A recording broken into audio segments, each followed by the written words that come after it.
Hey everyone, I'm Jack Fossett, and today we are checking out the Surfybear Compact Real Spring Reverb from Surfy Industries.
Hey everyone, welcome to the channel and thank you for tuning into this review of this awesome Real Spring Reverb pedal. Please remember to like, share, and subscribe, and I do want to say thank you to Surfy Industries for sending this over. This is a sponsored review. I've done a number of reviews with Surfy Industries and they're making really great classic amp effect inspired pedals. Among other things, they're making some cool other stuff too, but that's kind of the breadth of their catalog is, you know, things like tremolos, and of course they've got their spring reverb units. So again, this is an actual spring reverb tank. It's a spring reverb tank turned into a pedal, and it sounds just as amazing as you kind of hope it would. This is a great and less expensive alternative than getting one of those giant kind of classic Fender or Fender inspired reverb units. It's much more compact. It's something that's a little easier to use, something that you can actually travel with. It does have an opening in the bottom and came with a foam pad so that you can secure the springs if it's anywhere in transit. And it gives you a multitude of really usable features and a couple of things that I absolutely love. Now I do want to mention it takes a unique power supply. It takes a positive tip 12-volt power supply, but it actually comes with it. It came with the power supply that it needs, so that pretty much takes care of that problem. What's really cool about this pedal, first of all, it gives you the classic reverb controls. You've got tone, dwell, and decay. It also gives you a volume control, but what's exceptional about it is it gives you two different mixes.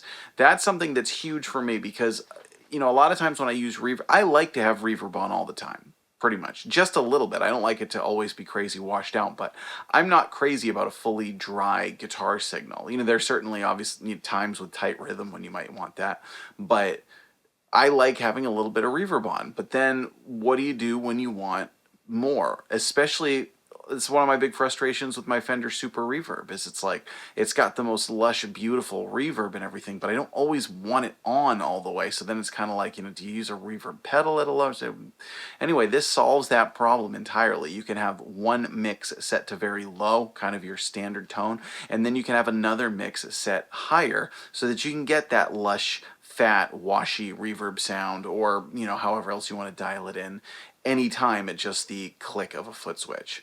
Great feature. And of course, what's great about it is it gives you all that physicality of the springs and the actual acoustic nature of how the sound of spring reverb really happens. It just has that lushness, it has the splashiness, it has the springiness, and kind of really just a lot of ooey gooey goodness like you want from your reverb. All of their pedals, or I should say their amp-inspired pedals, they're inspired by effects from classic amps, and they really nail it. I hate to use the term amp-like in pedal demos because it's such a cliche term, but I noticed that from the first time I played one of their pedals, which was the Surfy trem, where it really sounded and felt like real amp tremolo. And, you know, tremolo, surprisingly, you'd think like, well, what's, you know, it just kind of makes your volume go like that, but there really are differences, and that first pedal told me a lot about their quality and their attention to detail. I really wanted to review one of their real spring reverb units, so this is a sponsored review, but I did reach out to them and say, hey, I'd really like to do this if you know, are able to do this with me, and they said yes. So this is the Surfybear Compact.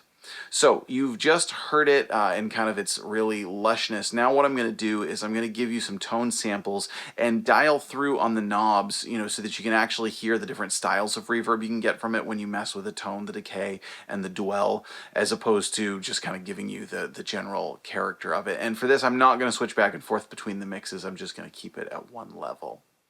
So let us know what you think. Is this something that you think is worthwhile? You know, obviously this is a little bit more expensive than your typical digital reverb, but this is way more, and it's just so much more real than, you know, any digital reverb pedal I've ever played. And I've played some really good digital reverb pedals, you know, certainly ones that I even still use and really like, but this is just, again, it's the real deal. So I'm going to link below to where you can check this out and learn about all the really specific details. Please let us know what you think. Stick around for some more tone. I'm Jack Fossett. Remember to like, share, and subscribe, and I hope you enjoy the rest of the video.